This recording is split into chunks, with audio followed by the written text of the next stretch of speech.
Based on a short story by Rudyard Kipling, adapted and filmed by John Huston in 1975, The Man Who Would Be King is a rousing and thought-provoking tale set in India during the time of the British Empire. Huston lovingly produced a work which is remarkably faithful to the original, and indeed clarifies and enhances it with material not included in the original, but which is entirely in keeping with the spirit of both the characters and the themes. In roles originally intended for Clark Gable and Humphrey Bogart, Sean Connery and Michael Caine positively dominate the screen as they recount the tale of Daniel Dravot and Peachy Carnahan, two soldiers of fortune who set out to become kings of Kafiristan. This is a story of two charming and immensely likeable rogues who are not afraid to make their mark in the world. They are untroubled by any existential considerations and are quite amoral, yet courageous and, in their own way, principled. They are self-centred and determined adventurers who recognise no man-made authority and have little thought for those whose lives they touch. But they are not evil and intend no real harm. They are a pair. They complement one another perfectly, with Peachy being the practical, intelligent, cunning schemer, while Danny is magnetic, spiritual, and provides strength and thought for our duo. Together they represent a whole, and divided, each is weakened. Our two heroes have such faith in themselves that they are willing to impose their will on others.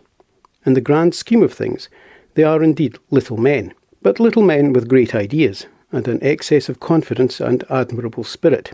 The only authority they appear to respect is that of Freemasonry, an organisation devoted to the brotherhood of man under God's principles.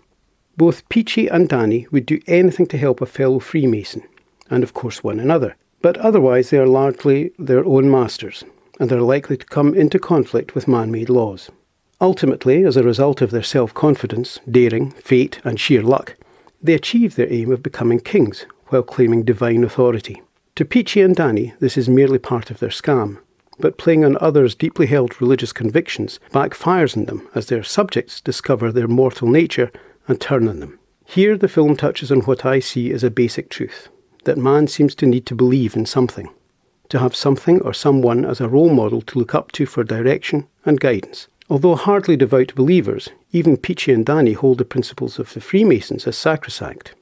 People want to believe in their God, and while it suits Peachy and Danny to play up to that instinct, if people are then let down by their God, the consequences can be awful. Our tale is treated very lightly up to the point where Danny begins to be convinced of his own deity, at which point Peachy and Danny are quite out of their depth, and we see that real harm could come of the situation. Until then, it's a fun adventure with characters suffering fates they more or less deserve, but what they now plan amounts to subversive interference and tampering with an entire culture. And with that comes implied criticism of the colonial system. The Man Who Would Be King can be seen as a metaphor for the colonial system of the 19th century, with particular reference to the British Empire, and the imposition of one land's authority over a foreign land and its people. As stated in the film, the empire was indeed built on the efforts and arrogance of men such as Daniel Dravot and Peachy Carnahan, and it's difficult not to succumb to the charm of these rogues, who managed to trample over others' human rights while convincing themselves and their victims that they are in fact doing them a service.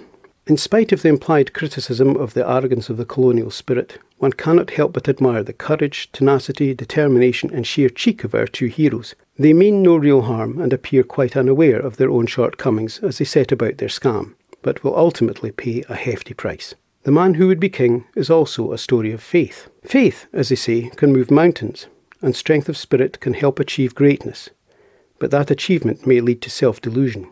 Excessive faith and lack of self-doubt may lead to a loss of a grip on reality, and in this case claims to divine authority, while showing scant regard for the welfare of others. Just as Peachy and Danny were delighted to be accepted as kings, so the Kafiris were delighted to receive them as a vindication of their long-held faith.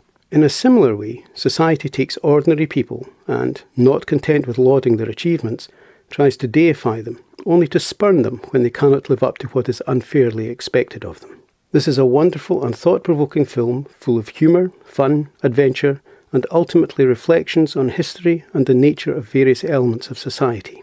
John Huston cunningly lets us enjoy Peachy and Danny's company, sharing their adventures and their aspirations, before reminding us of the implications and potential seriousness of what they're doing. Connery and Caine are simply perfect in their parts, and are given excellent support by the rest of the cast. It is perhaps a fairly lean story, but the performances and Huston's additions carry the whole thing off beautifully.